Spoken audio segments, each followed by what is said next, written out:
നമസ്കാരം. Raf talks ഫുട്ബോളിലേക്ക് ഏവർക്കും സ്വാഗതം. കഴിഞ്ഞ ലാലിഗ മത്സരത്തിൽ റയൽ മാഡ്രിഡ് അലാവസിനെ പരാജയപ്പെടുത്തിയിരുന്നു. എന്നാൽ ഈ മത്സരത്തിനിടയിൽ പല റയൽ താരങ്ങൾക്കും യെല്ലോ കാർഡുകൾ വഴങ്ങേണ്ടി വന്നിരുന്നു എന്നുള്ളതാണ്. വിനിയും മോഡ്രിച്ചും അതുപോലെ തന്നെ വാൽവർദേയും ഒക്കെ ആ ഒരു കൂട്ടത്തിൽപ്പെട്ട താരങ്ങളായിരുന്നു. റഫറിയോട് തർക്കിച്ചതിൻ്റെ പേരിലാണ് ഈ താരങ്ങൾക്കൊക്കെ തന്നെയും ഈ ഒരു യെല്ലോ കാർഡ് വഴങ്ങേണ്ടി വന്നിട്ടുള്ളത്.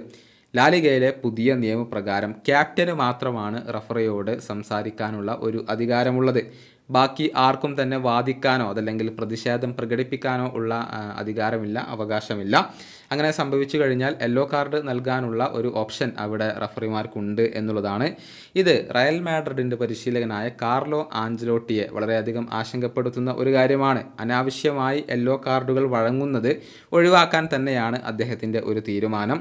ഇന്ന് ലാലിഗയിൽ നടക്കുന്ന മത്സരത്തിൽ അത്ലറ്റിക്കോ മാഡ്രിഡും അതുപോലെ തന്നെ റയൽ മാഡ്രിഡും തമ്മിലാണ് ഏറ്റുമുട്ടുന്നത്. ഈ മത്സരത്തിന് മുന്നോടിയായി തൻ്റെ താരങ്ങൾക്ക് കാർലോ ആഞ്ചലോട്ടി ഒരു മുന്നറിയിപ്പ് നൽകി എന്നാണ് സ്പാനിഷ് മാധ്യമങ്ങൾ റിപ്പോർട്ട് ചെയ്തിട്ടുള്ളത്. അതായത് കഴിഞ്ഞ മത്സരത്തിൽ സംഭവിച്ചതുപോലെ ആരും തന്നെ യെല്ലോ കാർഡുകൾ വഴങ്ങാൻ പാടില്ല. റഫറിയോട് പ്രതിഷേധം പ്രകടിപ്പിക്കുന്നതും അതുപോലെ തന്നെ ആംഗ്യങ്ങൾ കാണിക്കുന്നതുമൊക്കെ ഈ ഒരു പരിശീലകൻ വിലക്കിയിട്ടുണ്ട്. കഴിഞ്ഞ മത്സരത്തിൽ സംഭവിച്ച കാര്യങ്ങൾ ഇനി ആവർത്തിക്കരുത് എന്നാണ് ഇദ്ദേഹം നൽകിയിട്ടുള്ള മുന്നറിയിപ്പ്. പലപ്പോഴും അനാവശ്യമായിക്കൊണ്ട് യെല്ലോ കാർഡ് വഴങ്ങുന്ന ഒരു വ്യക്തി അത് ബ്രസീലിയൻ സൂപ്പർ താരമായ വിനീഷ്യസ് ജൂനിയറാണ്. അക്കാര്യത്തിലും കാർലോ ആഞ്ചലോട്ടിക്ക് ഇപ്പോൾ കടുത്ത എതിർപ്പുകൾ ഉണ്ട് എന്നാണ് റിപ്പോർട്ടുകൾ. ഏതായാലും ടീമിനകത്ത് കൂടുതൽ അച്ചടക്കം ഉണ്ടാക്കിയെടുക്കാൻ തന്നെയാണ് അദ്ദേഹത്തിൻ്റെ ഒരു തീരുമാനം.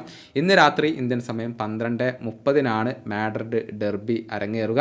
അത്ലറ്റിക്കോ മാഡ്രിഡിൻ്റെ മൈതാനത്ത് വെച്ചുകൊണ്ടാണ് ഈ മത്സരം നടക്കുക. ഈ വീഡിയോയുടെ അവസാനിപ്പിക്കുന്നു. ഫുട്ബോൾ ലോകത്തെ കൂടുതൽ വിശേഷങ്ങളുമായി റാഫ് ടോക്സ് കൊണ്ടുവെത്താം.